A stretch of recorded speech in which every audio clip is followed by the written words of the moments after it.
24 na oras, yan ang panahong ibinigay ng Israel para lumikas na ang mga taga-Gaza City bago nila burahin ang grupong Hamas. Pati ibang bansa pinangangambahang makigera. Nasa frontline ng balitang yan si Marian Enriquez.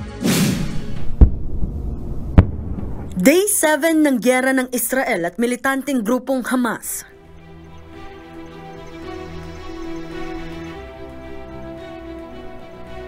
Sa araw na ito, hindi muna inulan ng rocket ang Gaza City, kundi ng mga papel. Mga papel na may kalakip na babala mula sa Israel. Lumikas na raw ang mahigit 1 milyong residente roon sa loob ng 24 na oras. Dahil paparating na ang mga tangkeng pupulbos sa Hamas. Agad namang nag-alsabalutan ang mga residente ng Gaza City. Panawagan naman ng lider ng Hamas sa kanilang mga kapitbahay na bansa, makigera na at labanan ng Israel. Sa ngayon, tila nag-iinit na nga ang Lebanon at Israel. Ayon pa sa ilang foreign news report, tinira na rin ng missile ng Israel ang 2 airport sa Syria. Pinangangambahan pang lumala ang sitwasyon at ang posibilidad na pati ang isa pang Palestine group na Hezbollah ay makigera na rin. Ngayong araw, nakipagpulong ang leader ng Hezbollah sa foreign minister ng Iran na sinasabing nag-udyok sa Hamas para umatake. Hindi na idinetalye ang kanilang pinag-usapan pero tungkol ito sa nangyayaring gera. Ang China parehong pinayuhan ng Israel at Palestine na mag-ceasefire muna para wala nang madamay na sibilyan. Kaligtasan din ng mga sibilyan ang inaalala ni Russian President Vladimir Putin. Unacceptable aniya ang walang habas na pagpatay.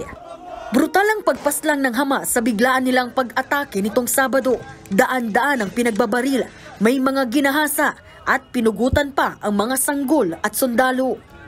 Ayon sa International Criminal Court, posibleng war crimes ang inasal ng Hamas. Any person with a machete or a gun or a missile that feels they have power, have responsibilities. Hindi na bago ang suporta ng Amerika sa Israel.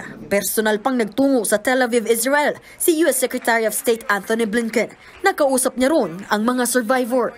We were saved by miracle, but there are friends that we love that weren't, that aren't. Thank you for being here. It's really important. Really. We're thinking of them and trying to do everything we can. I know. We want to bring them home. Thank you so much.